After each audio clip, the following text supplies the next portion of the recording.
bobbing when the red, red robin comes bob, bob, bobbing when the red, red robin comes bob, bob, bobbing along.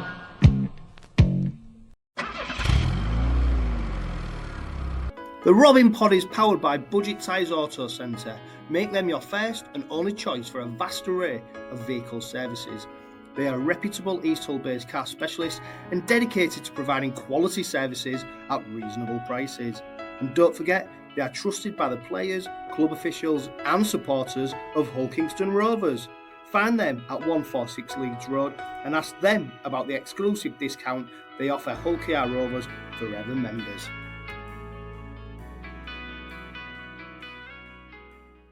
Hello and welcome to the latest Robin Pod Weekly, and of course, yet again, there is plenty to digest. On this week's episode, we are covering everything from the Robins Challenge Cup quarter-final victory over the That Lot at Hull City Stadium to Batley's sudden movement to the centre of Northern Hemisphere Rugby League.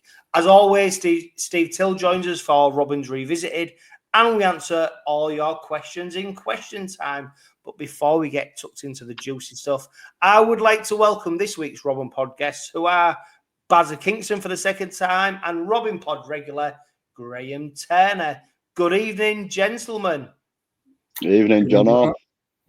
I tell you what, for the viewers who are listening on podcast, Bazza, and there'll be a fair number of them, at the moment, on screen, your visual looks like you're in a nightclub more than you are the back of a lorry. Can you confirm that you are in your lorry cab and you're not just coming to us from a nightclub where you're the pimp or you're the manager? Because at the moment, the visuals that you're showing me, Baz, I tell you what, I'm in two mans. No, I can definitely confirm it's my lorry. It's my little home Monday to Friday. Just got it today, so I treat it to some red lights to compliment my team. Why not? So are those the red lights you've put in? So if I see you streaming down the motorway in your HGV, and I see these red lights beaming in my rear view mirror, I know Bazza Kingston's coming on the inside. It's red everywhere. No, Graham, welcome back to the Robin Pod. I mean, I tell you what, every time we come on this, there's always something to talk about. You know, we never just talk about the game, do we? Because rugby league's it's a funny sport, isn't it? But let's go back to that game against that lot in the Challenge Cup final. There was a big build-up, wasn't there? And of course, why shouldn't there be a big build-up? Because it was the BBC. It was prime time for them on a Saturday afternoon. It was a chance to get eyes on rugby league and every opportunity that people could take to get eyes on it and build it up was taken. The build up to the game, Graham, led us to believe that this was going to be a more competitive game than maybe we encountered. Yeah, I think if you look at what Peters was doing, what some of the staff were doing, what some of the players were doing, even on a Monday, I think it was straight after the Huddersfield game, they were straight into press week, and that's not normal. It's usually later in the week with the game at the weekend. So, yeah, everybody was taking an opportunity to build it up and, put the local derby spin on it. And, that's different for players, for coaches to deal with during the week, the outside noise. Normally it's quite routine what they do, but this build-up started ramping up really, really early in the week.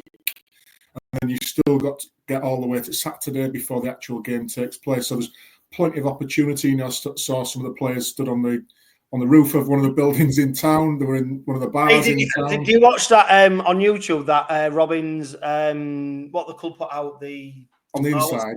On the inside, where there was a comment where don't get too close to the edge because it crumbles.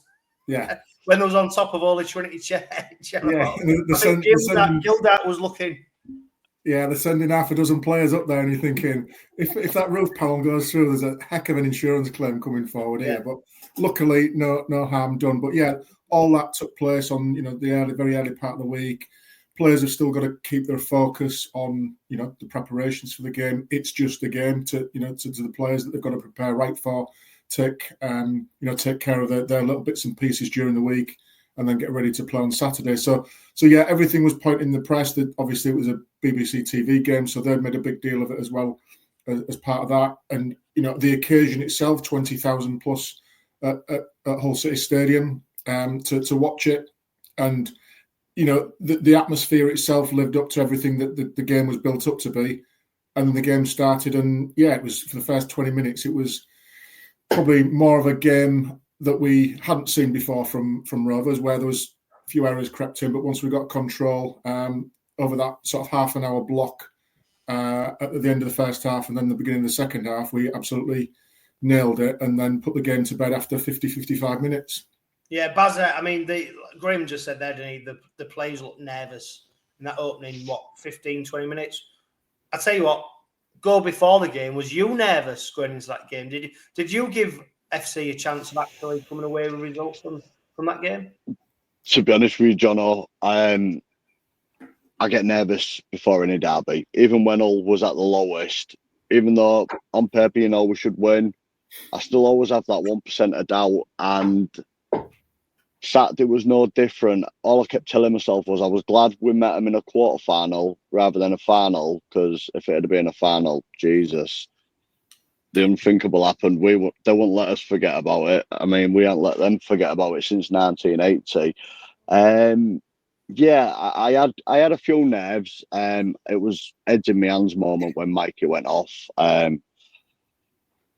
I feared for us, I won't lie to you, but wow, absolute wow. It's not the first time we've overcome adversity midway through a game. I know it wasn't really midway, but when we're losing key players, like in the past, when we've lost levels, when we've lost Mikey at Wakefield, they find a way and the reshuffle. And I think that is the proudest thing for me, is every one of them players who take to the field, like, know the role, know what to do, and overcome adversity, and in fantastic fashion as well.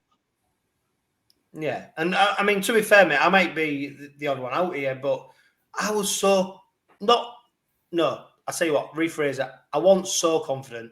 I was just confident in our ability to come up with the performance when it counts, based on the ability of our side. And let's be honest, the opposition we was coming up against isn't necessarily the strongest opposition, although the Super League table tells you a different story. But when you look at a wing partnership of Lewis Martin and David Litton coming up against, the players we were putting on the pitch to go against it. But I tell you what, though, Bazzy, on Saturday in the morning when I'm walking around doing my breakfast, I'm shitting myself. So that's a different. No, you're absolutely right there, though, mate. And you're quite right to be confident. But I always think back to the days when we was the underdog. We had the great underdog story. Our first year in Super League, we had a team half made up of championship players. We go to their place and done 42-6. That is the underdog story. That is what the derby's about, and anything can happen. That's why I always hold them nerves, no matter what team they put out. I always believe in ours, but you always have that in the back of your mind of what if, because we've been that what if side. I tell you what, Graham, I mean, it's slightly digressing, but it was always interesting, wasn't it, that in the derby games, years gone by, Rovers were able to get themselves up to a point which was far greater than they did for many other games. And the players, their ability-wise, maybe weren't there, but in a derby, they seemed to, I don't know, it just raised them, to a different level. And I suppose what Baz is saying is he was fearing of that lot doing that to us, what we'd been able to do to them.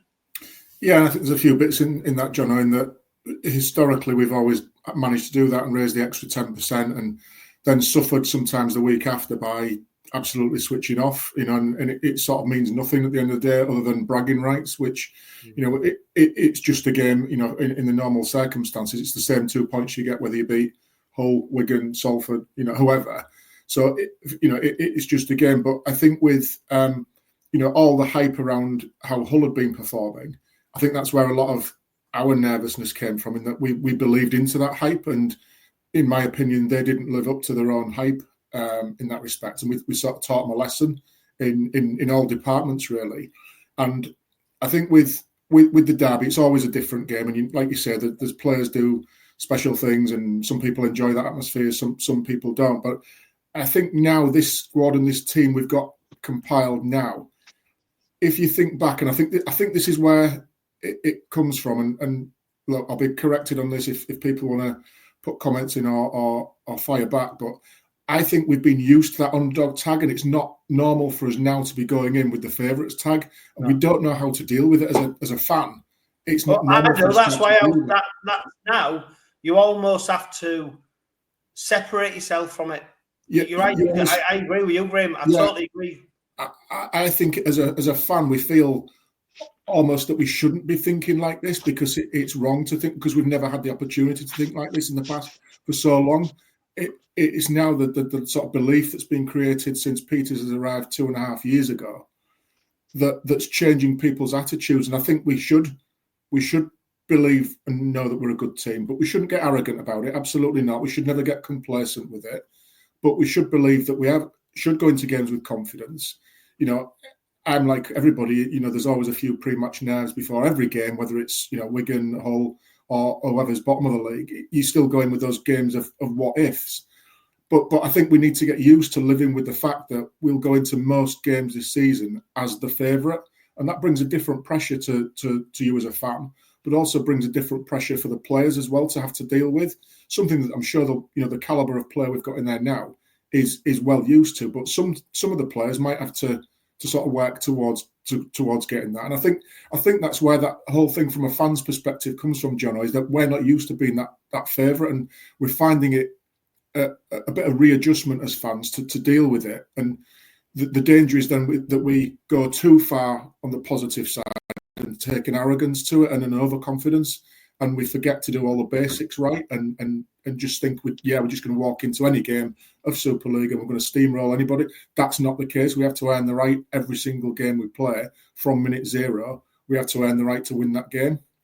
Yeah, and I mean, taking control of the game is so important, Bazza, and what the Robins didn't do in that opening 20 minutes, if you look at the build-up to the first try, which of course Rovers scored, I mean, it was knock-on-a-thon, it was errors.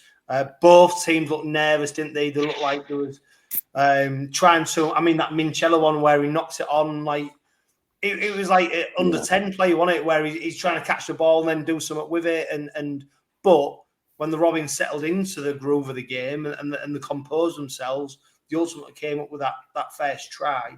But even then, Bazza, for me, I wasn't that worried about them opening moments because although the errors were coming up, they never really threatened us. I mean, the one that worried me was when Hargreaves knocked it on, and of course it gave them the big lift in it. The cheerleaders came out to cheer for that, but it was a funny old game, that 20-minute spell just before Rovers went in, 24 minutes just before Rovers went in for that try. Yeah, that first 20 wasn't really like watching Rovers. Uncharacteristic mistakes. Like you said, JWH knocking on, Mini knocking on. But again, we made the errors, they made more, which didn't get them out of their quarter. So it allowed us to carry on building pressure and allow us to settle our nerves first. The one thing that I was slightly concerned at was the amount of missed tackles. That's not Rovers this year. That there was quite a lot of missed tackles, and I think for about, correct me if I'm wrong, I'm not 100% on the stats, but I think was only completing at about 54-55% in that first half an hour, which was again awful. That first try, as soon as that went in, that was it. My nerves settled. I just kept thinking, we'll have one more for the road for half time just to really thingy it, but everything just started sticking like glue. Absolutely sticking like glue, and I think the occasion overall got the better of Hull FC, and we calmed before them, and we just took the wind out of the sails. Yeah, and of course, Graham, the precursor to that first try was Mikey Lewis going off injured, and Jez Litton coming on. Obviously, a complete change in tactics. We saw what happened to Lewis in terms of him pulling up, coming off, and then Litton going on. They maybe thought it might be just a temporary measure. no doubt in training they do prepare for these moments, but there's no doubt that Lytton had been preparing himself to take on McIlroy's role in probably them opening 20 minutes. And then Lytton comes on, and then we score the first try. Of course, before that, he misses the penalty. Probably the easiest kick he had all day, and it's the one he missed. And then he follows that up with a kick, sorry. I'll tell you what, let's just focus on Graham, on Ches Lytton's performance, because ultimately, Mikey Lewis could have come back on. But the fact that Mikey Lewis, Ches Lytton was performing so well, probably allowed Willie Peters to go, do you know what, let's just hold off on that. Yeah, and I sort of slightly disagree in your opening there, John. I don't think the tactics did change at all from us. I don't think it was a complete reshuffle. I think you're right in the fact that they've prepped for this sort of scenario. You always need to within rugby for obvious reasons with the impacts, etc. So if you listen to Peter's presser from today, he acknowledges that Ches has done that role in training and prepared for it. So I don't think that was a huge tactical change in reshuffle or anything like that. I think he just slotted in and fulfilled the role that Mikey had been asked to do absolutely seamlessly, and it was almost as if we hadn't made a change, and the same attacking threat that we normally create with Mikey in tow was absolutely evident with Ches in the position. So I think that side of it, after that, a few minutes after Ches came on, it completely settled down once the try went in. We settled our nerves, and like Baz said there, we got a couple of back-to-backs, which helped us out no end. But I think overall, as an impact, and you look at the contribution that Ches Lytton has made, quite rightly got the Man of the Match award. He scored, 14, 16 points, something over like half the points, definitely over. Yeah, it was 18 points, seven kicks. I don't know, whatever the number was. It was a good proportion. Well, he got 5 kicks, missed one. I think he scored 16 points, Graham.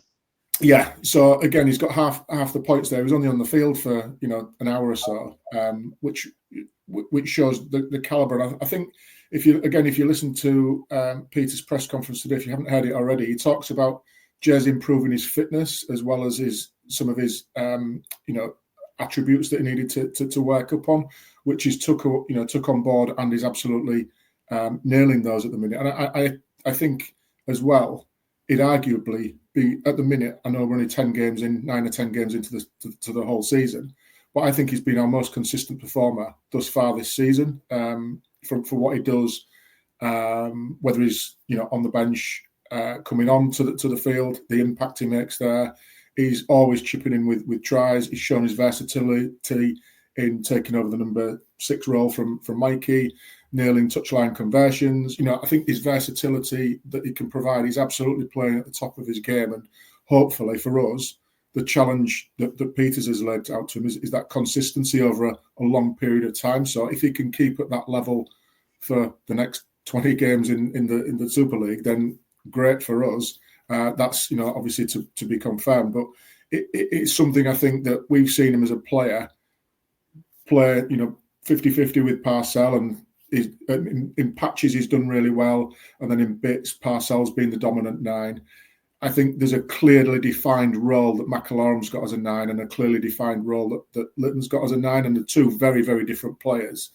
And the dynamic of them working together at the minute is working really well, in that McIlroy's really locking up that first half an hour in the middle. And then once people get tired, Ches comes on and just does what Ches does for us. Yeah. Well, I'll tell you what, Baz, Gray mentioned about Ches Lytton's fitness.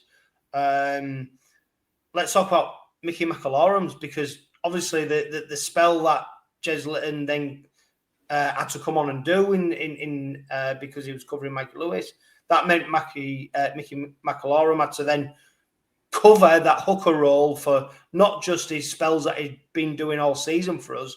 He ended up doing the full game, and I tell you what, he looked as fit at the end of the game as he did at the start. So maybe we've probably, as supporters, done him a bit of an injustice in terms of thinking, oh, he can only do so many minutes, he can only do this.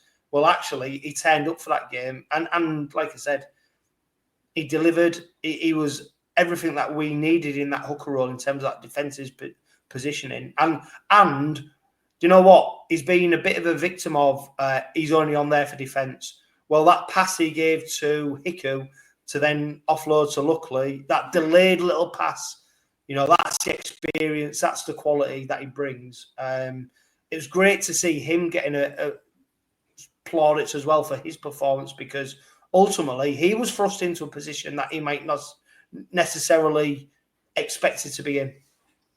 No, mate, absolutely right. Like, when we announced him last year, I was quite happy about the signing, a bit of steeliness in the middle. I'm going to hold my hands up. From York up until Wakefield, I felt quite underwhelmed by him. And I won't lie to you, I did. And I'm like, is it the right choice? And you start thinking about 𝗪𝗂𝗧. But then you start seeing him in the big games and what he brings. And I was guilty of missing some of the graft that he gets through. And he really has stiffened up our centre field. He's guilty of switching off from time to time. Like, he missed an offload in the derby. Well, he can be forgiven for that. But for an 80-minute performance, he was solid. And I think one of the most improved things, which is proving a lot of people wrong, is discipline. He's not giving away them stupid penalties now. He's not getting the cards that everyone was expecting, the same as JWH. He's really tidied his game right up. More of the same from Mickey Mack. I dare say it'd go around again, because he looks fit as ever. I also heard that he said after the game he wants a bit of overtime pay for doing more minutes, what he's not used to. But I'm sure he ate a cold drink after that stint at Hull FC. I'll tell you what was really interesting, and it only came out this week, it was the what's the Sky Sports podcast? On the bench. Yeah, on the bench. Elliot Minchella's on there. He's this week's guest, although it was recorded a couple of weeks ago. I think it was recorded. Can't remember which game. But it was Castley Hull John that was there. Yeah. So he spoke a lot about. They asked him about Jared Waugher-Hargreaves and Mickey McAlorum in terms of what they bring to the side, and Minchella. They asked him, Minchella basically said, I think along the lines of they big personalities in the changing rooms and aggressive and loud and he said they're the quietest ones, but what they do is they're the first ones in that training, and then they don't say a lot, but then when they do, because of what they do in training, how they prepare, how their players are following them, so when they speak, you listen to them, and I think that's the quality about people like McAlorum, Hargreaves. I think, do you know what? I admired McAlorum's honesty when he said, I'm literally here for one season. I want to live in the south of France. My family don't want to come to East Hull, but I'm here to do a job.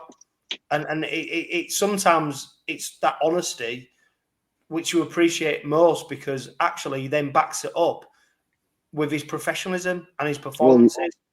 Absolutely, because it just shows he's not here for a payday. He's being upfront, honest. I'm just going to do one more year. I'm getting on a bit. And he's still putting his body on the line week in, week out. And that I suppose it just shows what a professional he is, to be honest with the club, the fans. It's not a long-term thing. No, I'm not here for a payday. I'm here because you've asked for my help. I'm going to give you my services to the best of my ability. Yeah, and that's what we're getting, and literally that there's not enough of that in the sport, to be honest with you. Fair play to him. Great point. I'll tell you what, another player we mentioned there, Graham, was JWH. I'd like to get your opinion on this. Was this his best performance in a Hull Kingston Rovers shirt? 165 metres on the back of only 15 carries, 15 tackles, and that was in a 43-minute spell. Do you think it was his best performance in a Robin shirt? Just let me jump back to McAlorum, because I think Baz made a good point there. And like many fans, I raised an eyebrow when we signed him initially as to what's he going to bring. He's just going to give away loads of penalties. And like Baz said there, and I think like many fans, if we're honest, a lot of us will have to hold our hands up and say, absolutely, he's been a good signing for the club, and the work rate and that defensive steel that we've now got, a lot of it is down to him and his professionalism, which was mentioned. I think in terms of Hargreaves, think it was Jono, and I think many people might say why, because it doesn't. He's not. We all expect him to come over skittling people, and that's not just his game. I don't think he's at that level now where he's at in his career to be that person. But what he is very awkward to get down. He's taking 3 and 4 men to get him down. He's naturally attracting bodies.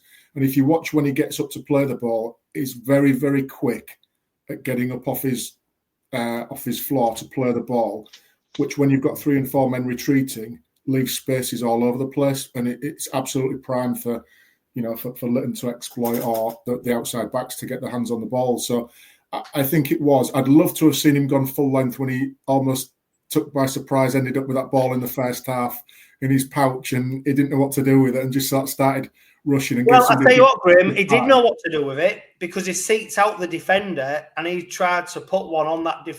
Was it David Lytton? I can't remember. He gave him a monster of a custard pie. He made sure, like you said, there was no chance of him going the full length, but he made sure that he seeked out a defender to put one on him. And he absolutely stuck one on him as well. He did.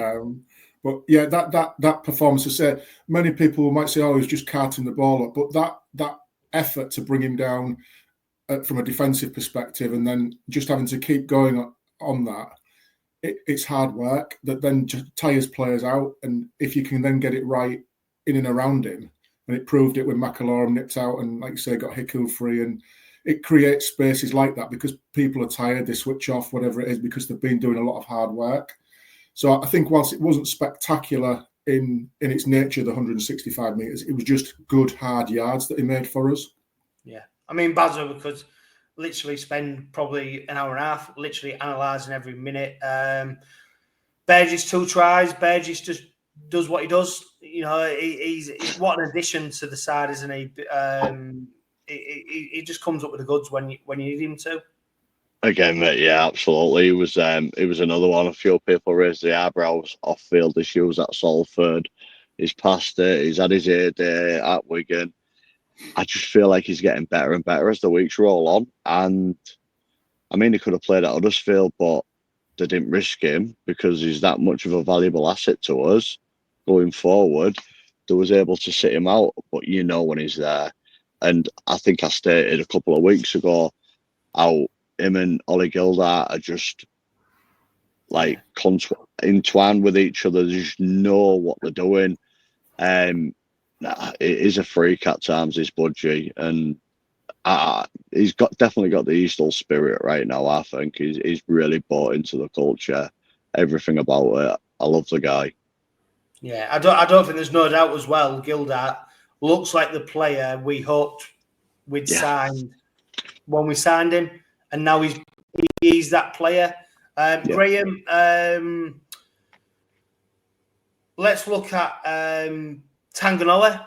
I mean, he had to slot into the second row spot. If you watch the game back on commentary, he was every time he got the ball, he carried it 8, 9, 10 meters. He just pumped. He didn't have necessarily that explosive running next to the line, but what he did is every time he did get the ball, he sucked in 3 or 4 defenders on that wing edge, which is so important, and then he'd take them. I mean, I'd love to see what his post-contact meters was because he was taking players back. But Ṱanganoa, I mean, we've got a question in question time, which will be interesting.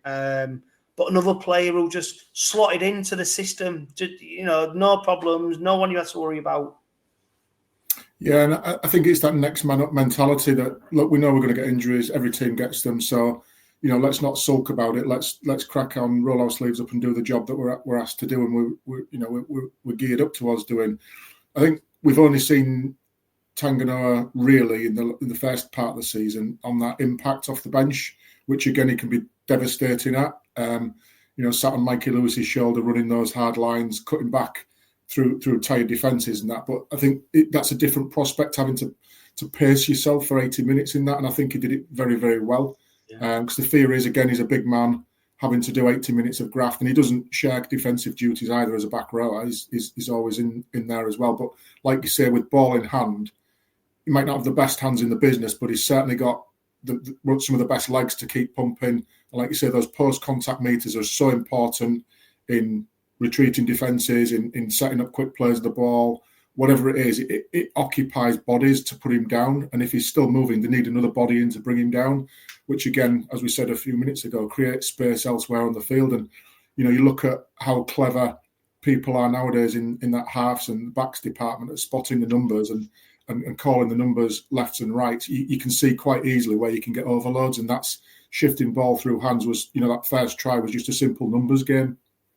Yeah, definitely. And Bazza, when you look at some of the stand-up performances and a player who, well, I'll go back to the podcast that 𝗬𝗓𝗀𝗀𝗀 did with Jenna Brooks and John Wilkin. I think it was posed with 𝗬𝗓𝗀𝗀𝗀 was posed with a question about Tom Davies, whether he was a bit different, or I think, well, John Wilkin, he was alluding to, is he a bit stupid? And I think Minchella said, no, he's just different. And he put him in the bracket of Ryan Hall, where like Ryan Hall can do a Rubik's Cube, and he's a bit aloof, and he's a bit of a different player. And Minchella put Davis in that bracket. But what we'd say is the other comparison you could make is his kick return meters, the meters Tom Davis is doing. Not only that, he's putting himself into some. I mean, someone mentioned to me on Facebook, got a message about some of the head knocks. Well, not head knocks, but arms in the face, because he's a bit more slighter than Ryan Hall. He's ducking into the tackle a bit more, so he's getting them arms around him. But he don't shake any run, and the meters he's making. I'm not saying c'est la vie Ryan Hall, because I thought he was a fantastic servant, but the process of moving Ryan Hall on, bringing Tom Davis, it's been seamless. And I'm not saying the carbon copies, but Tom Davis is well, I'll tell you what, Tom Davis in his try scoring ability is probably a bit different, but his kick return meters is absolutely amazing, and it's such a platform that he lays for the Robins to then go on. Yeah, definitely. Comparing him to Ryan Hall is on the bench was a little bit unfair. They have got a similar build about it between them both, and they both do return the ball very similar. But I don't know, it makes me cringe sometimes the way Davis runs in it. I feel like he's looking for the biggest prop, and he's running at him. And on that kick return, you blink and he's already on the 20, dragging 2 or 3 men with him. That this year is been really, really invaluable to us. But he packs a lot of pace as well. He's very, very fast. He doesn't shy away from anything. What can I say about his finishing? If you wanted to compare him to Ryan Hall, he's a lot more athletic. But again, Ryan Hall is an old boy now, isn't he? You don't want to be flying through the air. I'd be interested to see Tom Davis's stats from Saturday, because I felt like he had quite a lot of ball, to be fair. And so he did 250 metres. Yeah. Yeah, he did, but he did 250 metres, but the problem is the stats are... And this is where the rugby league goes mad sometimes, because now in professional sport, stats based in it, everything you see, and on commentary, they alluded to certain things about like Hargreave, but these are the things that people want to know. That like this, we want to consume this information, don't we? Because it gives us the information that we need to form an opinion and back up an opinion, and it's hiding. So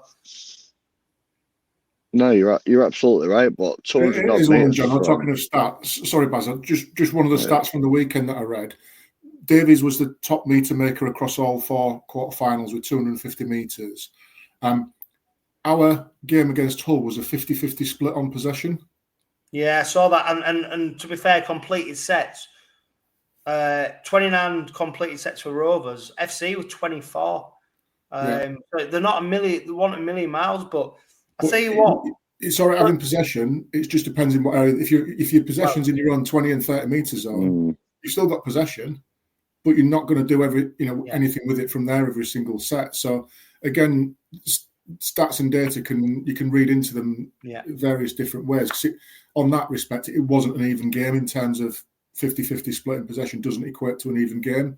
No, and the biggest stat as well, or the most important in terms of numbers, was the result, which was, of course 32 to the Rovers and 16 to that lot, which I will never stop reminding people of certain people I work with.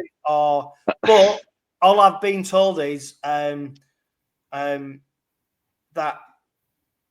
they're not competing against sides like us. Their competition is against sides like Wakefield and Castleford. So it's not about them games, but I'm without sounding arrogant, and I really don't mean to sound arrogant because I can't stand it when certain fans are like it, but I genuinely believe that scoreline flattered all FC. I really, really, I do not think that scoreline reflected that game. Do you know what? For me, that is probably the biggest disappointment from the game.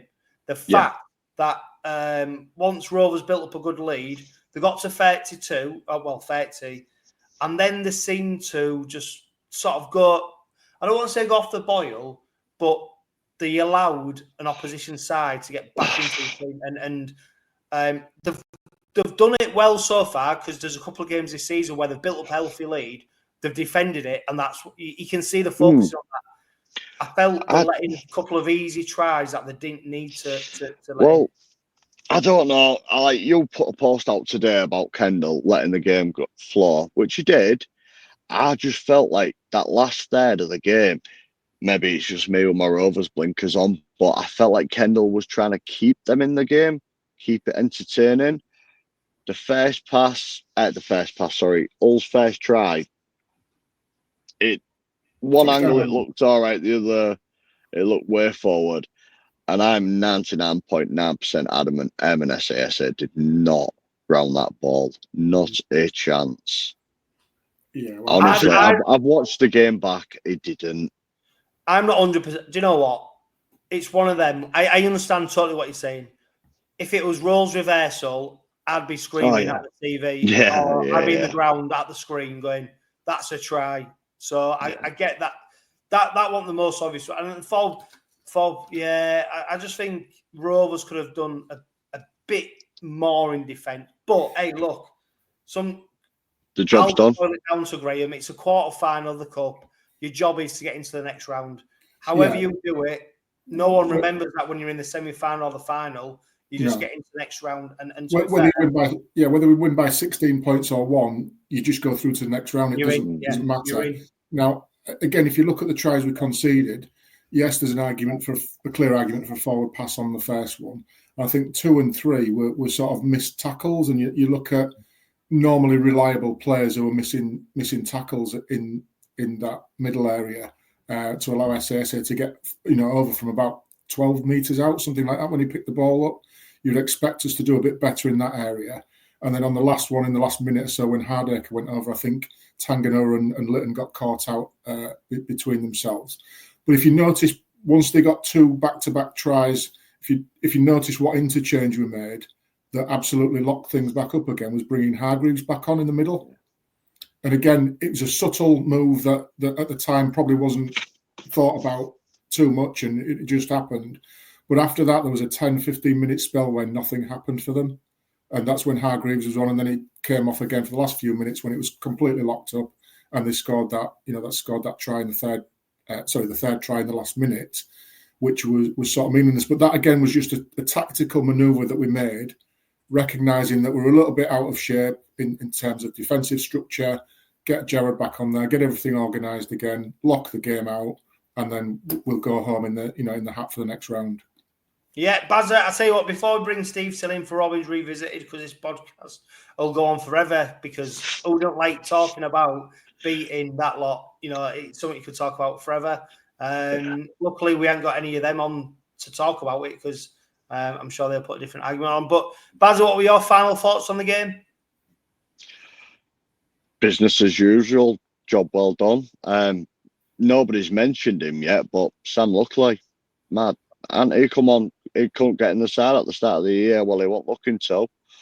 And yeah, Sam Luckley, fair play, is skittling them and doing a job for us. Final thought on that. Next game, Wigan. that's it. Business as usual. Done a job. On to the next one. That ties us up perfectly for Robin's revisit.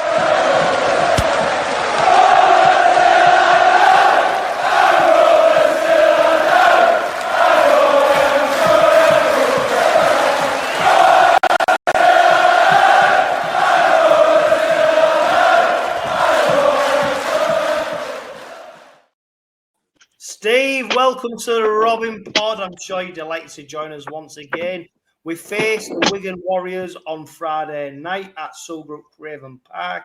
Of course, every time we've got the opposition ahead of us, you bring us back to games from a different era. Who have you got for us this week, Steve? I could pick 10, 15 matches looking over what we've looked at. But, remember, you won't remember, but back in '88, Wigan became World Club champions. They beat Manly 8-2, 36,000 there. I was one of the 36,000 because I was a Manly fan at the time. I had a good mate who worked for Qantas and he used to come and stay with us, and he was a shareholder at Manly. So I went over to Central Park and watched this Wigan team beat Manly 8-2. And Shaun Wane, incidentally, got man of the match for that game.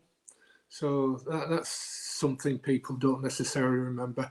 But that same season, at the end of the season, Wigan came to Craven Park, and this was Wigan's team: Hampson, the two Iro brothers, Dean Bell, Henderson Gill, Andy Gregory have played, Lucas, Nicky Kish, Shelford, Graham West, Potter, Handley, and Ben and Wayne were on the bench. So it was a similar team that had faced Manly, and Rovers won 8-0.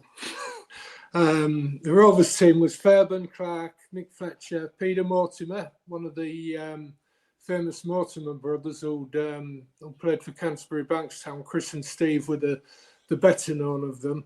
But Peter Mortimer, Stead, Mike Smith and Wayne Parker were the halfbacks. Mally Beale, Dave Harrison, Ross Taylor, Kiwi, played for Rovers that day. And then you had the back three of Burton, Emma and Gordon Smith. And it was Mick Fletcher that got all 8 Rovers points. So Rovers won 8-0. The next match the next time that Wigan were nilled was 3.5 years later, when Leeds beat them. Leeds beat them 19-0. So a remarkable performance by Rovers. It was just before the 88 tour Great Britain made to Australia. And half of that Wigan team were in the Great Britain squad. So a great performance by Rovers. And I just want to jump another 20 years forward. July 2000.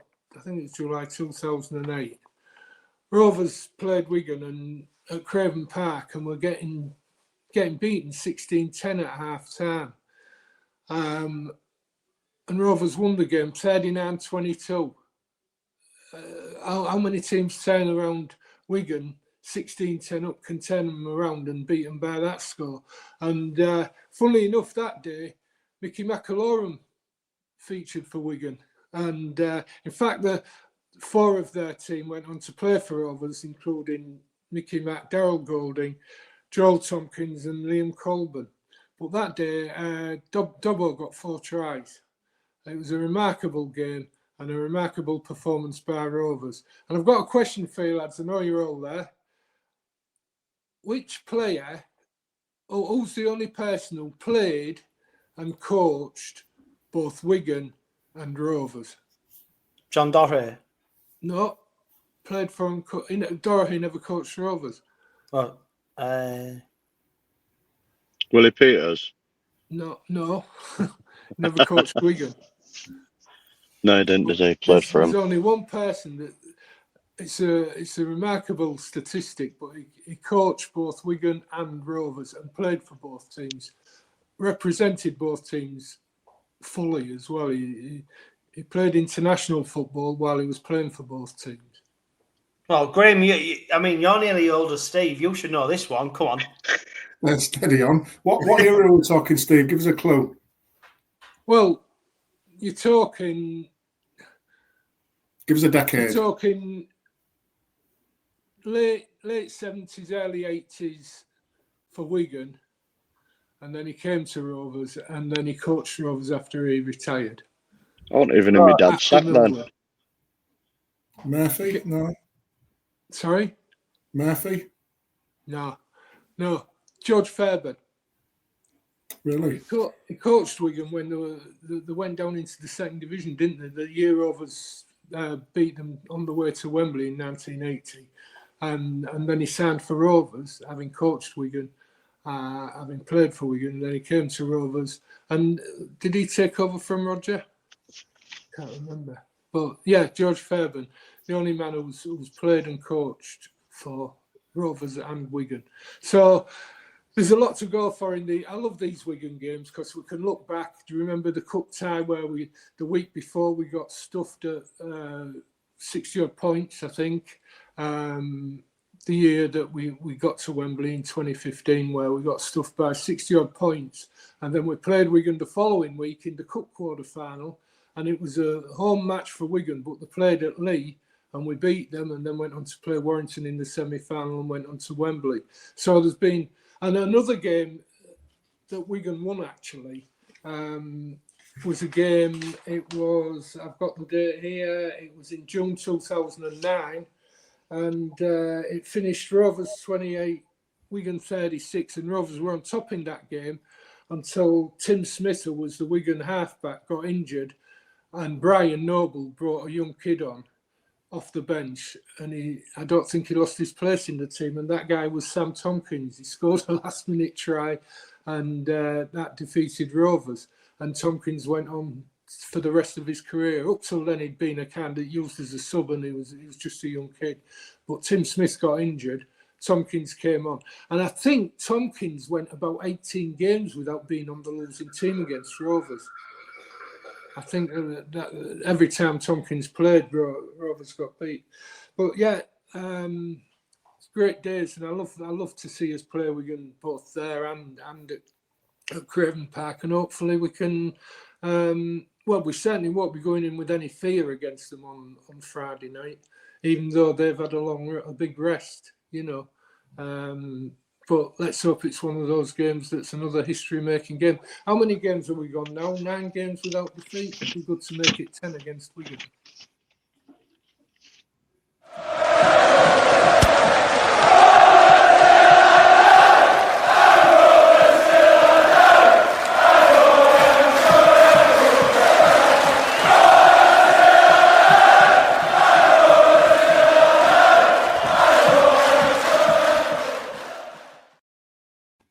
Steve, always a pleasure.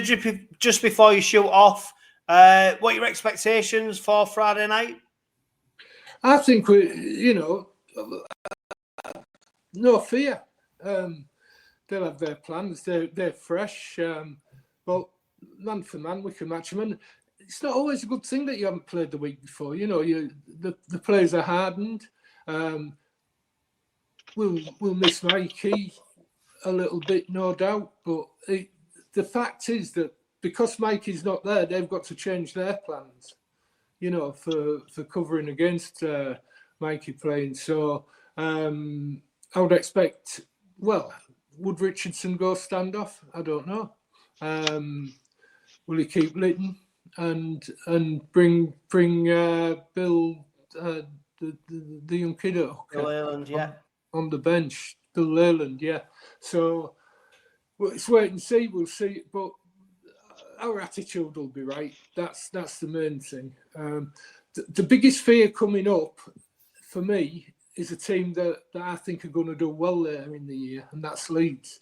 I think that'll be the game we've got to be careful about. But against Wigan, I'm not as fearful. You know. I say what, Steve, we'll sign off on this because I completely disagree with you. I think Leeds are an absolute toilet this season. I don't see anything in them whatsoever to give me any fear that they're going to do anything. Jake Connor's been talked about like he's going to be man of steel because Brad Arthur's had such an influence. And I look at the performances that Leeds are putting up, and they look so clunky. They look, I don't know. So I think there's a slight change in them. I see a slight change in them, and they've strengthened a little bit by getting Callum Watkins from Salford. I just think that they might. I think they're a top 6 team this season. I can't see, maybe because the opposition, the others are going to drop away. You know, your Salford will drop away, Huddersfield. You know, teams like that, they'll beat those teams and they'll get into the top 6 for my money. I think they're going to lose the coach at the end of the season, though. I think they'll be looking for another coach because I think Brad Arthur's set to go back to Australia. I think he's missing his family a little bit. Yeah. But Steve, always a pleasure, mate. Yeah. Always a pleasure, and I look forward to your Robins Revisited next week. Oh, it's going to be a good one. Guys, we've got Wigan up on Friday night. Now, Bazza, when you look at their results, it's a bit funny because they've lost twice this season. 0-1 to Leeds, which is, of course, that opening round fixture was such an intense battle. The only other time they lost was against Leeds, and that was by a 2-point deficit. But then when you look at the games that they have won, 46-4, 48-24, 44-18, and 54-0. Albeit that's against Hull, Warrington, which is probably the anomaly, Huddersfield and Salford.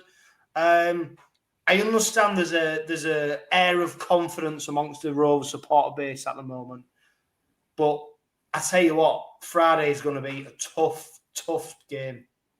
Oh yeah, absolutely. Take nothing for granted. Like, they're quadruple champions for a reason. I think it's a little bit like Saints, really. Everyone was giving Saints big raps. The way they was putting teams away, Salford, blah, blah, blah. And then until they come up against us with our stiff defence and whatnot, Saints didn't have no answers. And I think that could kind of be the same this week. They've had a week off. Whether it'll do them any good or not, we don't know. We're not Wigan. But before that, they had Salford, which will have been like a training ground exercise. So it might be a little bit shock horror coming up for some real competition, some hard defence. They don't have the best record at our place over the recent years. I'm expecting a close game. I'm not expecting a blowout from either side. I think we've got the upper hand in they don't know what to expect. They don't know if they're going to be closing down Arthur Morgan the halves or Danny Richardson in the halves, strengths and weaknesses. I don't think we've got the upper hand, and I think it hasn't been mentioned yet, but I think another sneaky little driving force in the changing rooms will be from that documentary that Wigan released, and certain things that got mentioned, which it's not even worth repeating, about our captain. If you've watched the documentary, and like obviously the way Matt Pete spoke to Willie Peters, I think that might be a little driving force behind KR on Friday. So I'm not going to say we're going to smash them, but they're beatable. Absolutely, they are beatable. It'll be a good night Friday night under the lights. Be a real good night. Well, Graham, we've had these big nights, haven't we? I mean, don't get us wrong, it is a standard league game. Nothing's defined on the basis of what happens on Friday night. I dare say if Rovers lose, so what? Bear in mind that the lead they've built at the top of the table. But I suppose the people around the game, people like us now speaking, are talking about the magnitude of the fact that it's a marker, isn't it, you could lay down. Because if you look at it, Wigan might be going at this going, if we get one over them, that just puts another marker on Rovers to go, they can't get over us. Rovers go beat Wigan on the back of the performances so far this season, what they've done, going into then the Good Friday game to go, hang on, actually, in these big games, now we're experienced, we can get the result, we've got nothing to fear. So that's where, for me, that's the interesting element of it. And the fact that, like Baz said, Wigan are fresh after not playing does add to it. You can't lie. But I was going to say, just before you come in, Graham, there's a point about actually some teams prefer to go boom, boom, boom, play, and they don't like resting. Sometimes pro players do not like the rest. Yeah, players want to play, John. They want to play every day if they could do. I'm sure of it. Obviously having that week off, and like Bazza said, the blowout the week before, that's going to be 3 weeks without a real test for them, and it's then up to them to be able to step up for that. I just want to pick you up 1 second, John. They've actually lost 3 games this season already. Challenge Cup game. Yeah. Well, I don't. Well, yeah. Yeah, it does count. It does count because that performance they put in where they were dominant for the first half and then fell away in the second half. That's what they can do. So they've been a little bit unpredictable. I say when they score, they usually score heavy. So we've got to be mindful of that. And I think our defence is probably the best one they'll come up against this season. I think if we can keep French isolated and relatively quiet and Field occupied at the back rather than at the front, I think man for man, again, we've got a real good chance of doing stuff. We're in form. We're confident. They've got, they've had the week off, but that can work one of 2 ways. It can go for you if you're carrying loads of knocks, but it can also go against you because you're a little bit rusty for the first game back, which we've suffered from in the past. So like Steve said, like Baz said there, I'm going in with confidence of our performance, and if we get our attitude right and our levels of performance high, I'm going in with confidence that we can get a positive result. Yeah. What do you make of the team news, though, Bazza? Or the early team news? What, with no Mikey? Yeah. Sorry, but I'm not first. We're not a one-man team. We can put an equally good performance, whether it's Danny Richardson there. We've not seen 𝗂𝗲𝗏 there, but next man up. I mean, we'll put bloody 𝗃𝗏𝗏𝗏 in the halves and we've still got the job done. Not worried at all. And I think that's credit to us, because when Wigan got beat by Hull, they lost 𝗫𝗍𝗆, who's a fullback, a very key player, and Wigan blame that. We're in a massive game against Hull FC. We lose the man of steel. We didn't fold like Wigan did. So I do feel good about it, and I feel like we're a better team against Wigan this year as opposed to last year, because let's be honest, Wigan bullied us in the middle last year. Even when we turned them over, they were still making the meters. Now, I think with Jared and Mickey Mack, I don't think we're going to get bullied down the middle now. And I think we'll tire their forwards out and Jez will come on and do what Jez does. And I don't think Brad O'Neill will be back to his best yet, because he's been out for quite some time. I feel good about it. We'll give them a game, and I'm a lot more confident for ourselves down the middle. Yeah, but I tell you what, Graham, Jez Litton's performance against that lot in the quarter-final does beg the question, well, actually, has he put a marker down to say he should be the half-back partner with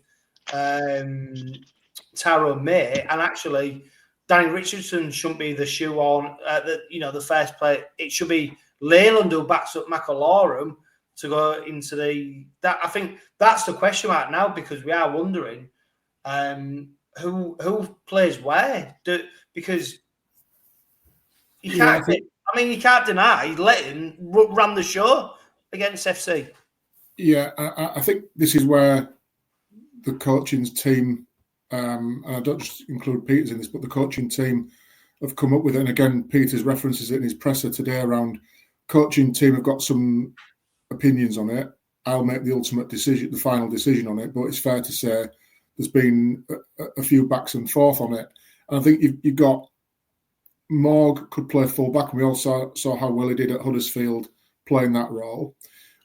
Litton or Morg have to play from the start, because they're our kickers now that Mikey's out of the loop and Reece Martin's off. So one of them has to start. Ordinarily, it doesn't start with Litton in the halves. It starts with him as an interchange on the hooking role. So that whole, is it Danny Richardson? Is it Artur Morg? Is it Jez Litton who's going to be our kicker? One of them has to start from the off.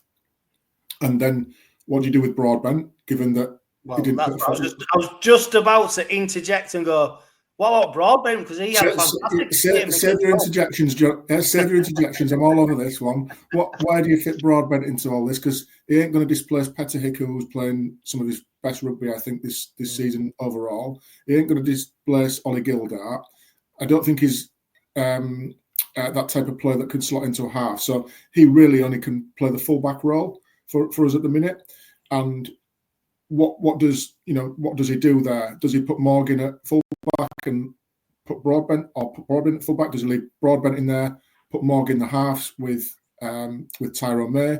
Does he bring Danny Richardson, who's the natural halfback, in there? Does he leave 𝗂𝗲𝗏 in there, or does he keep the same interchange for hooker with 𝗂𝗲𝗏𝗏 and Lytton that's been so successful, or does he go with a combo of having Richardson on the bench to come on? And it's a real conundrum, because there's 4 or 5 players for really 3 roles in there. Yeah, I tell you what, Bazette, I do think Broadbent is undroppable at the moment. I think he's come in and he has pretty much delivered what Willie Peters wants of him in terms of versatility. The only side of that where you'd go, the problem with that is, and we saw it with, we're going back a few years, Craig Hall, where actually you become droppable because you do a good job in that position, but you're not the best player in that position. And that's the only, but I don't think Willie Peters is in that. I think he rewards players. I think if you keep your place in that side, he finds a place for you. If you play well, he keeps you in that side. But there's a big conundrum going on here, isn't there, about who plays where? There is, but Jack Broadbent has been phenomenal. He's been an absolute star. But I don't think Willie Peters, he will reward him for good performances, absolutely. But he's also not daft. He'll look at his opposition and think of what tactic works best to come up against that opposition. So if Arthur Morgan's going to be more suited to fullback for the pace to deal with the likes of French and Field coming at him, maybe he'd be more suitable. I just wouldn't like to be Willie Peters right now, but can I just say, through all this podcast, nobody's mentioned Tyrone May. How good has he been, Tyrone May? And I think while Mikey's out, I think Tyrone May's going to step up and go another level, because we saw a better Tyrone May again step up to cover his mate Mikey, who went out. Tyrone's doing really, really well. I'm losing my train of thought here, but as for Broadbent, sorry about that, boys, but as for Broadbent, I think Willie Peters has to, I get it, pick him on merit, but you've also got to look at what you're coming up against. And it's that big game mentality, and are you up for the job? Is his skill level going to be suited to what's going to be coming at him, if that makes sense? Well, I'll tell you what, Graham, there's 2 things, aren't they? The Tyrone May, what we'll speak about. The simple option is simply keep Broadbent where he is. You bring Morgan to the halfback.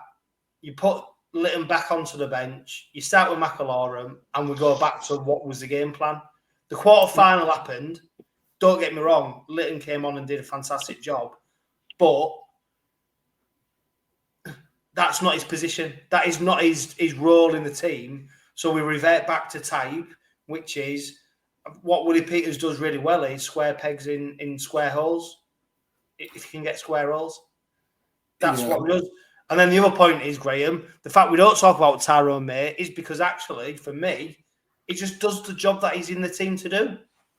Yeah, I'll start with Tyrone May. And again, I think he's just going quietly about his business. His personality doesn't seek the adulation, and he just goes about his business and does things very, very well. And I think if you look, when we get behind the sticks at any point, and if you look at the organisational side of things, it's Tyrone May who's doing all of that, and a lot of people don't realise that whilst we all look at him in the warm up and think, bloody hell, is he even trying to warm up here? He's just flicking his legs about. But as soon as he gets the whistle's gone and he's over that white line, he's game on. And I think if people pay close attention to what he's doing without the ball in hand, you'll see a lot of organisation. You'll see a lot of him directing traffic and allowing the decision making to go through him as to what happens next. And that I think is really important, that he doesn't get carried away with stuff. He doesn't court the adulation and all of that. He just goes about his business, and that's his manner. So absolutely, for us, it's a great foil with Mikey and Tyrone at the minute that's been working really well. We don't have that for Friday evening. And I think Peters is one of those who will try and move as few pieces as possible out of the puzzle. So he won't make 3 or 4 changes if he can do it in one. If Broadbent stays where he is, Lytton reverts back to the interchange with with McAlorum. It's then just a case of who fills the number 6 shirt instead of Lewis. And then it's a shootout for me between Morg and Richardson. And I think given that Morg's performance against Huddersfield was very, very good, and the fact that Richardson hasn't played a competitive game at Super League level for a good few weeks now, I think he's likely to go with Morg in that particular department. Yeah, I mean, I think ultimately you're always left with that question mark, aren't you? And until you get the team line up before an hour and a half before kickoff, everyone's wondering. There might be some rumours and stuff, but I think Woody Peters, like I said to you, Graham, he does like to put players in the right positions, and also Batchelor's back in the mix for putting himself in the frame fitness wise for Friday. He's got to prove himself during the back end of the week, but he maybe one to consider as well as a name on the team sheet, which again throws up another conundrum about interchanges. And I've got it. And I tell you what, Baz, I mean, we're in a great place, aren't we? Because ultimately, who misses out and who plays, we're not massively weakened either way. The team is still, great, and like we say, it's a bit of uncharted territory for us as Robin supporters, because, like you said, you're still going to the derby a bit nervous, and you're going to this game against Wigan. But actually, if whoever's missing, well, the next cab off the rank comes in and does a great job. There's no fear there. And I looked at the derby game. I saw Doro as 18th man. And you look at him and you go, he could be in that team straight away. He could be. So it's a plethora, Richard. I say what, this podcast, I knew this had gone for bloody ages. I knew it was. It never meant to be, because there's so much to talk about. We haven't even talked about so much. Wigan on Friday night, Bazza, sum it up for us, because it's a good game. It's the game we need. It's the next one. Woody Peters is a great one about talking about. It's not about the game 2 weeks time, 3 weeks time. It's the next game that's most important. And I think the players buy into it. As supporters, it's the next game. Let's just sum it up. What are you expecting and what you're hoping that's going to come from it? I'm expecting a really, really competitive game. I don't think there'll be no cup hangover. I think we're far too professional for that right now. I'm hoping we'll get the win. I reckon we'll have that mentality of, like, we're contenders, not pretenders. Now we've had this winning streak, we're going to show Wigan that we are a genuine threat to their trophies. And I think Friday night is the time to do it. And I think we'll do it, but it'll be a fine margin, very fine margin. But yeah, I think we'll do them. Should do anyway. Yeah. Well, we've seen Graham out with fine margins before, and then we saw Bevan French dance his way in for a try. So, but they're the kind of tries that I'm expecting us to counter now. So I tell you what, Graham, it's set up perfectly. I tell you what, it's a blockbuster game. Sky are making a big thing of it. We've got who's singing? Is it Tom? Someone singing? Oh yeah, yeah. I know it is. It come up on the WhatsApp thing the other day. I can't think now. But it's just like the ratings. It was like Detective. It went the K's. ultimately, we're building a spectacle for people to be part of. There's Sky always say they love covering games at Craven Park on a Friday night. Friday night will be no different. Hopefully, the game lives up to the billing and the Robins win. Before we come on to question time, Graham, the Robins were linked with Adam Reynolds, of course. Well, if you NRL terms, a veteran halfback, 34 years old, but renowned as probably one of the greatest talents that is currently still playing in the NRL, even though he's in the latter stage of his career. He's got big question marks over his injury records. The Robins, by all accounts, have been in touch with him, but although that was on the in the early stages of the season, and it's supposed to have gone quiet. Although it's only come to surface now that the Robins are interested in him. Of course, we have the talk, Graham, about Tyrone May departing at the end of the season. There's a big thing about all the May brothers playing together. I mean, can you imagine being their head coach? That'd be what a deal that would be. But if May does leave, and apparently, I mean, Woody Peters did a press conference a couple of weeks ago and sort of alluded to the fact that May be going out. Adam Reynolds is he the foil for Mikey Lewis that we need? And if he isn't, we're in that sort of stratosphere of. I mean, Reynolds is a big player. We're in that stratosphere of recruitment now, aren't we? Yeah, that's again, whether he will, whether he won't, again, is all hypotheticals at the minute, because if you read the quotes from Reynolds himself, his preference is to stay in Brisbane and sort of fight it out there. But if that doesn't happen, then he'll look for other opportunities. That was a line, I think, which, doesn't really mean too much at this stage. But again, that player aside, it's the calibre of player that we're now interested in talking to and that are interested in talking to us potentially. Which again, you look back to the calibre of player we've signed in Hargreaves before, and somebody like that will command respect from other professionals in Australia. And if it's good enough for Jarrod to go there, I need to take it seriously. Kenny Dowell, etc., has got a big influence on players, as we know, with that particular swap there. So yeah, I think with May potentially contracts up at the end of the season, he's free to talk to other clubs. As of a couple of months back, isn't it, that the window's now shifted. So whether that'll happen next season, that's up to other deal makers to make. But we've got to plan accordingly for that. And yeah, as the earlier we can get business done and locked in, the better. Better for us for preparations, rather than leaving it till the last minute and not knowing what the market looks like, and any potential big signings are already snapped up and we're left with scraps. So we don't want to be in that position. So yeah, an interesting one again. I think the whole player recruitment stuff, it goes on behind the scenes. The coach will have opinions, the chief exec will have opinions on things as well around that, and they'll come to some player list. I'm sure that's a constant discussion point, and throughout all the season of players that can add value to the squad. And the fact, as you said, Jono, that we're talking in the calibre of players of Adam Reynolds' quality,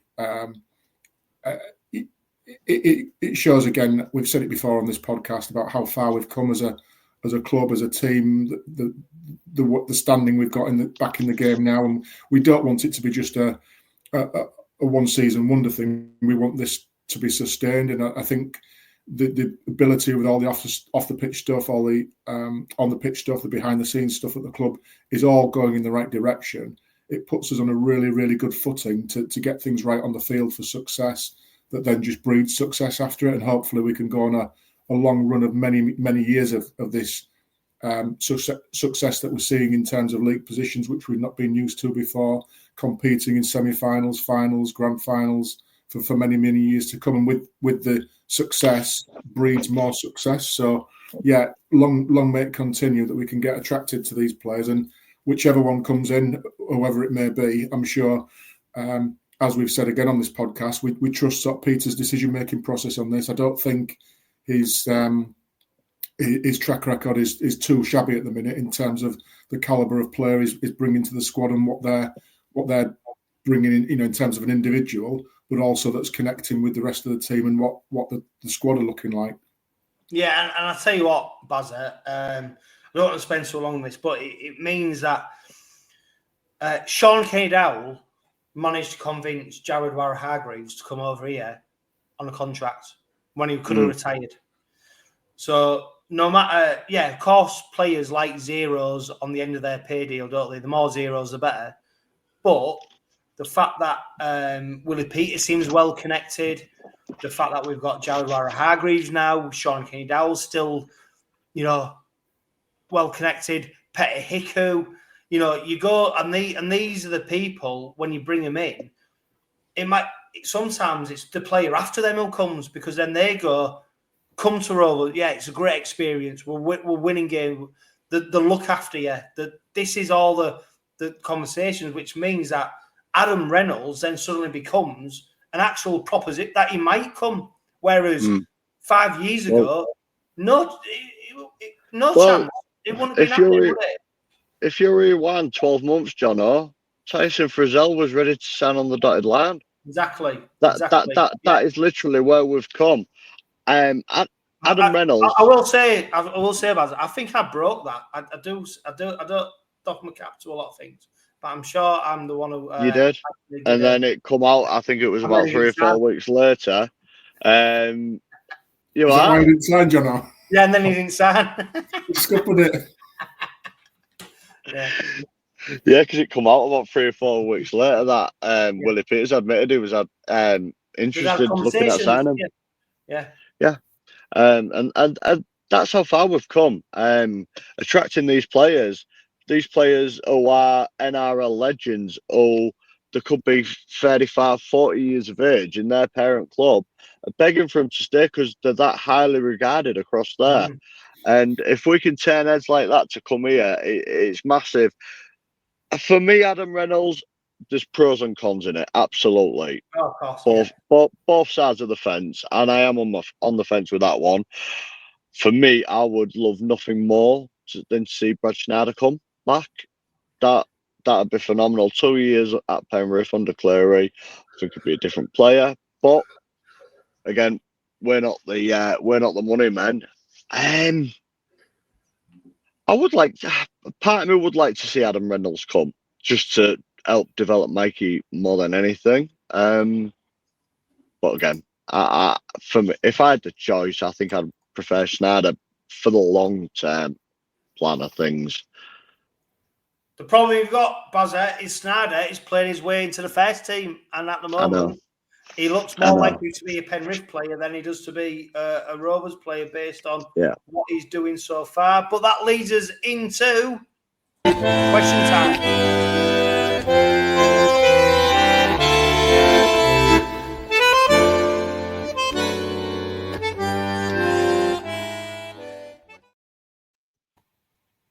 Right, gentlemen, we've got a few questions for you to answer, and we'll finish the Robin pod on this.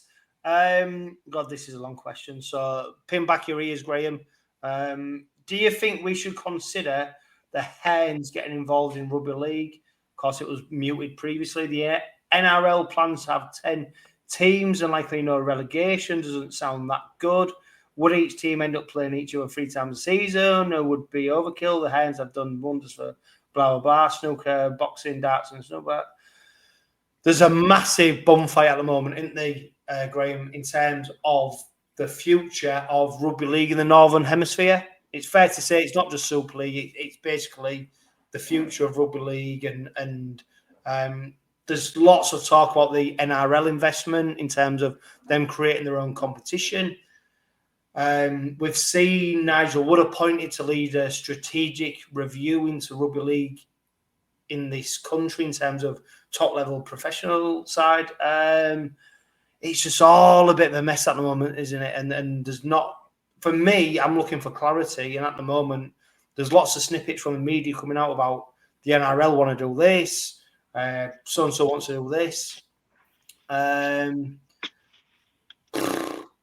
I don't know. Where do we? What? It's just. Is it bleak? Is it positive? I don't know. What does the future hold for rugby league in the Northern Hemisphere right now, Graham? Yeah, like you, John, I'm a bit confused of where the sort of governing body is at going with the game, and the strategic review. What does that mean? I thought we had that when we brought IMG in to sort of look at all of that. So is it getting rid of them to sort of restart the process and things like that?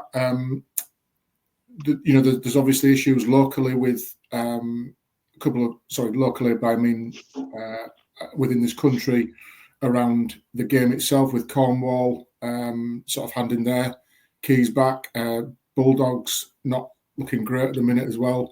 So I think we've not got a great base to build on here in terms of that depth. So going back to the original part of the question, does it make sense to go to a 10-team division? And it almost feels like the whole debate that was had at the time of that breakaway league for football. It brought up all sorts of opinions, good, bad, and indifferent. It brought all sorts of emotions out from the clubs stating their ambitions to progress the game and others not. So again, it whilst it's not comparable in terms of its finances, it's just got that feel to it. And the whole, I think we've all agreed that the whole spectacle of rugby league as a sport is fantastic, and I bleat on about it to anybody who'll listen to me about how good a product it is to come and watch or watch on the TV. So we know with the product is good. Is it marketed the best? And you sort of just look around the advertising boardings and you look at the caliber of advertiser that don't get me wrong, they're spending the hard-earned money on advertising, but are we exposing it to the right markets and audiences? Are we getting the big names that could be out there and wanting to really exploit that opportunity? And again, the whole dynamic of how the clubs are structured within all of this and what it means to them is obviously going to be a huge factor in the decision-making process, and taking away some of that power and responsibility from the clubs is going to be a very nervous time for some, and others might embrace it if it means a better future.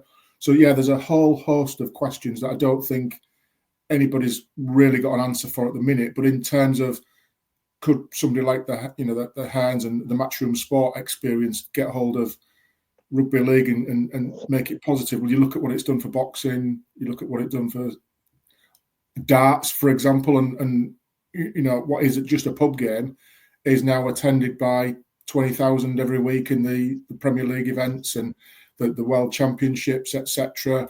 You look at how snooker, again, not the most exciting sport, I admit, but you look at the global audience that's marketed to, so they've got some nous about them about how to take a sport and market it well. So yeah, could it do better? I'm sure it could. Will it sort of look after its, want to look after itself with a strategic review?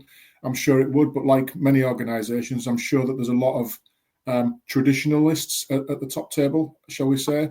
Might not be the most forward-thinking or the most commercially astute people, and that's why we need to get the expertise around that table as well. Well, I'll tell you what, Bazette, right? I'm just flicking. Well, I'm looking at information here, right? The NRL are looking at their next TV deal, right, at being $3 billion. So I'd suggest that the NRL are investing in Super League because they think they're going to get a monetary return on their investment. I'd suggest that the NRL want to get involved in Super League to continue another player pool. The way that they've got invested in Papua New Guinea now with a new side, they've reached out to Fiji and they're trying to expand the player market, i.e., it's not a market to... they're not getting invested in Super League because they think England should have, or the Northern Hemisphere should have Rugby League. What they're looking at is we need to keep a player pool all over. We need to generate more players to feed into our NRL. And that necessarily isn't a bad thing because that keeps clubs alive. But I genuinely think the motivation for the NRL isn't to make money out of the NRL Europe. It's about how they keep that player convoy going to Australia to make sure that their competition still is the main. Because don't forget, it's not about Australian Rugby League competing with other leagues across the world. It's about Australian Rugby League competing with AFL, competing with rugby union, competing with soccer in their country. So they need to make sure that their competition is as strong as possible. And the only way they do that is by making sure they've got the best players, the best spectacle. And I think that's where their interest comes from. So I think we need to get out of this mindset that they're coming in here to generate money and make a competition for them to. But I think we can thrive on that. But I don't know what you think, Bazza. We seem to be hampered by clubs who are looking at it about how can we stifle the game to make us less attractive to the NRL for them to invest. Yeah, I can never work that one out myself. As for the NRL, I think well, it's their national sport and they want to grow. They want to grow, and if it means them having a toe in this pond, it's just growing for everyone. I've seen a lot of negative stuff online recently when it comes to Catalan, Toulouse, and obviously clubs folding is not good. I don't think they'd make money across here anyway if they buy out. I think they'd struggle unless they invested in the right area. I think it's my opinion. I think it's to keep the sport alive. I think it really is, and I think that's why they're bringing the Ashes back, to get everybody excited down there, everybody excited here, and to get more eyes on the game.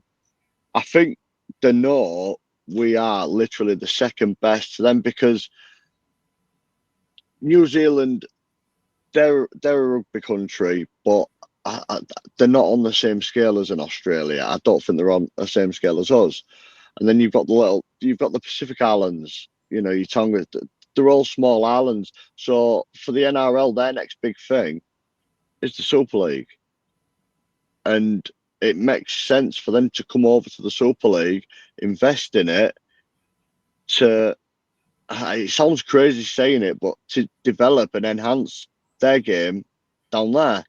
And like you've just alluded to about the players, it's brilliant. It's brilliant for our players. You're getting a young Mikey Lewis, any young English player who has the opportunity to go to Australia, it opens that pathway for them even easier. Well, yeah, easier if the NRL is invested across here and like you Joe Regin with them or whatever it is they want to do.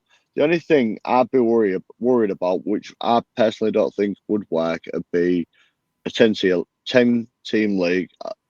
It's not for me. I'm calling for 14 and play everyone twice, but maybe that's just a bit old-fashioned. I think, Graham, we're not. Ultimately, there's going to be a lot of it. If you want to be at the top table, you're going to have to suck some things up. You're going to have to be. But that's with a view to this is the here and now. But in 4 years' time, it will be bigger. But I think when you look at, do you know what I was just thinking there, like reflecting. I wasn't even making a point of it, but when you look at some of the NRL's top talent of the last 5 years or 10 years, you know, Elliot Whitehead, Josh Hodgson, you know, Tom Burgess, Sam Burgess. There's a value in these English players who go over there. And I think the NRL, as much as they look at their rosters and where they're picking players up from, like I said, they see over here it's still being a talent pool that they cannot let die. Because if they let that die, they're missing out on potentially some top players who'll be going across there. Yeah, and it might also raise standards at our end from the bottom up in terms of, you know, the aspiration of a player. The pinnacle might be to go and play in the NRL, you know, whereas it's now playing in Super League. The actual pinnacle might be to go and play in the NRL.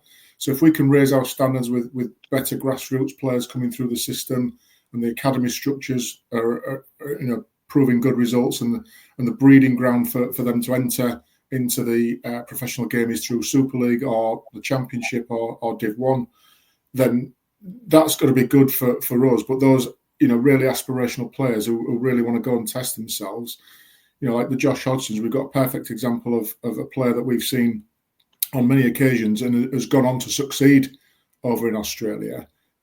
That's going to be a good opportunity for players. And yes, I appreciate we would want to keep Josh and have him playing for us, but he's gone on to bigger and better things, and we have to just accept that that's our standing as a collective game within the game itself across the world. Yeah, of course. Right, question time. Casablanca transfers. Of course, he's very popular over there. He's asked. Now we know Mikey's out. Who goes halfback? Jez, Danny, or Arte? I think we answered that one. An interesting one though, Bazza, and I'll start with you. Is if Batch is not back, do you think Willie should consider starting with Jack Brown and bringing 𝗂𝗡𝗄𝗄 on as an impact sub? Because, of course, Jack Brown came on as interchange against that lot on Saturday. Jack Brown, he looks very favoured by Willie Peters. He seems to have done a lot of good things. He's named, of course, captain for that York friendly over in Amsterdam. What do you reckon? Or would you just keep it as it is? That's a cracking question. I think I'd keep it as it is, and that Jack's a prop, and he'll always be a prop. He's a good punch player. I don't think he'd be suited to the back row personally. I would leave him as an impact player off the bench, and he takes his opportunities when he comes on. Nah, I wouldn't put Jack Brown in the back row. I'll tell you what I like in the back row, Graham. Doro, I think he's got the raw power. I think he's got the ability. I don't think he's an 80-minute player right now, and that's only my opinion based on not a lot. But I do think I'd love to see Doro in that explosive power coming on, because I do think he's really going to trouble teams at some point. And you saw him at 18th man. I was watching that on YouTube, that Robbins video where you could see him taking things in, and don't forget, he's not exactly. He was Bradford's Player of the Year. He pulled up trees, so yeah, he's the one for me that I'd like to see at least some opportunity come his way. Yeah, and I think if you look at the last couple of years, John, I think there's going to be a perfect example on Friday night on the opposition side of Junior Nsemba. Same type of raw talent, big physical guy. Same sort of attributes that Doro's showing now. If he can be nurtured in the right way and given the right exposure and the right opportunity, if we get a player in Doro that Wigan have got in Nsemba, that'd be brilliant for us, because I think he's a cracking player as Junior Nsemba, a really difficult ball to put down, really awkward to mark against. He looks very similar in terms of his physical size, the ranginess of his arms and legs. I think he's going to cause defences a lot of trouble. And if we can just get him introduced into the game in the right way, give him that exposure, give him some opportunity throughout the course of the season, like you, I see a real prospect in him being a good player for us in the coming years as he continues to develop physically further, and then his game craft as well as he plays in that. I think just jumping back 1 second, John, I think on that whole debate around Tanganoa, etc., I think we've just got to be mindful of the impact that Mago had on us when we went over there, and he sort of skittled us. I think we just need to be mindful of that through the middle when he comes on for impact. What have we got on the field at that time to counter that? And is the makeup of the front row there and the back rows to support that? Is that the right mix? Because he can be devastating when he gets on a roll, the same as SA was on Saturday. We can see the impact that he's had. I think the others, the Luke Thompsons of this world, what's his name? The tall guy, Sam Walters, is it as well? Walters has been doing. I tell you what, he's been facing. So again, Tyler Dupree as well. I think we can counter them. I just think we need to be wary of that impact that Mago could bring off the bench and be ready for that.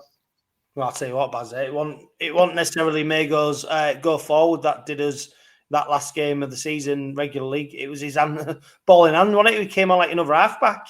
He's got such hands. Yeah, that there place. I'll tell you what, I think he's the only player to come on and do what did he do? 10 minutes and get man of the match. Yeah, he Crazy. did. Crazy. Absolutely unbelievable. Yeah, I think we'll be all right. I think I wouldn't move Alpaca around too much unless Batch is back. Batch slots straight back in there. I really like Jack Brown. I'd just use Jack Brown as a prop. That's just my opinion anyway. Yeah, gentlemen, it's been an absolute pleasure. Of course, Robin Pod's run over. Well, we've only gone over, 35 minutes over that I planned to. But obviously, there's so much to talk about in rugby league. There's so much to talk about Hull Kingston Rovers. And of course, there's always plenty to talk about on the back of a derby victory, which is becoming pretty common right now and leaves me to look forward to Good Friday. So much more. If you go into the game on Friday night, of course, be loud and proud. It's going to be a fantastic occasion, and I'm sure the Robins will do us proud. So make sure that we back the boys. Graham, Bazza, as always, thank you for joining us. But for now, live, love, laugh, and be happy. Singing a song when the red robin comes bobbing. When the red robin comes bobbing. When the red robin comes bobbing along.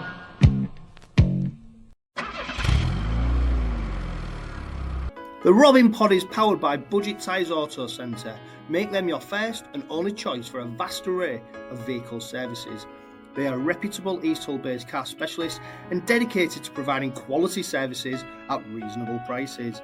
And don't forget, they are trusted by the players, club officials and supporters of Hull Kingston Rovers. Find them at 146 Leeds Road and ask them about the